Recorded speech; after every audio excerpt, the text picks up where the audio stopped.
طبعا امبارح انا بعد ما طلعت من اللايف تاني ما جيت راجع، ولقيت لايف يعني كان شغال لحد ما انا طلعت من البيت.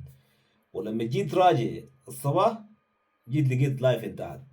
ها يعني اللابتوب مات واللايف انتهت، وكان ما اعرف في ناس كتير كتبوا لي انه كان في مشكلة في الانترنت واللايف كان واقف و انا بصراحة لقيت ناس كتير رسلوا لي سكرين شوت منهم ام رهف. طبعا ام رهف كمان انا وقت اللي امبارح في الليل لما قمت كان ماشي في الحمام، انا شفت الناس اللي كانوا في التليفون شفته.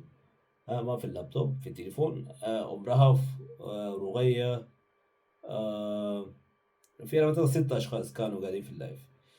المهم من ديل، المهم انا نختار من 6 اشخاص اللي كانوا قاعدين في اللايف.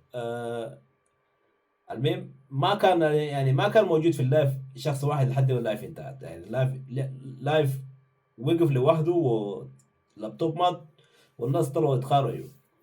المهم انا قلت هنا نقسم ال 100,000 لشخصين. الشخصية الأولى هي أم رهف، والشخصية الثانية أنا نحاول نشوف من الناس اللي كانوا موجودين في اللايف. إما مثلا الناس اللي رسلوا لي السكرين شوت. ناس كتير رسلوا لي سكرين شوت، مع إنه في كان زي ما قلت لكم في ذبذبة في الإنترنت. ونشوف إما الناس الباقي واحد اللي اسمه ده. آه، نختار من نظام قرى كده، نعمل نظام قرى كده ونختار شخص التاني يعني يكون 50 100,000. المهم أو نعطيه مثلا شخص واحد.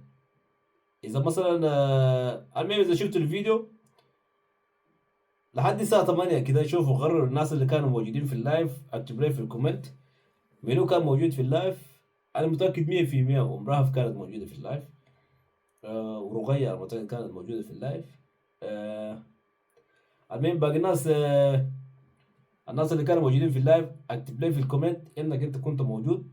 وبعد لحد ساعة كام؟ ساعة 6 قدام 7 8 لحد قدام ساعتين، يعني لحد ساعتين نقرر انه نشوف الفايز الثاني منه.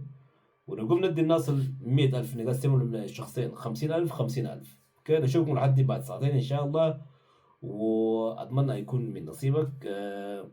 وانا بيعتذر للناس اللي يكونوا كانوا ساهروا في الاسم ده والناس اللي ما فاضوا. المهم اتمنى الناس اللي كانوا موجودين بالضبط في اللايف انه يعني يكون من نصيبهم يعني. اوكي نشوفكم لحد بعد ساعتين ان شاء الله. بعد ساعتين انا نجي لايف ونشوف مين اللي في الشخص الثاني اللي فايز ب 50,000 جنيه سوداني. والسلام عليكم.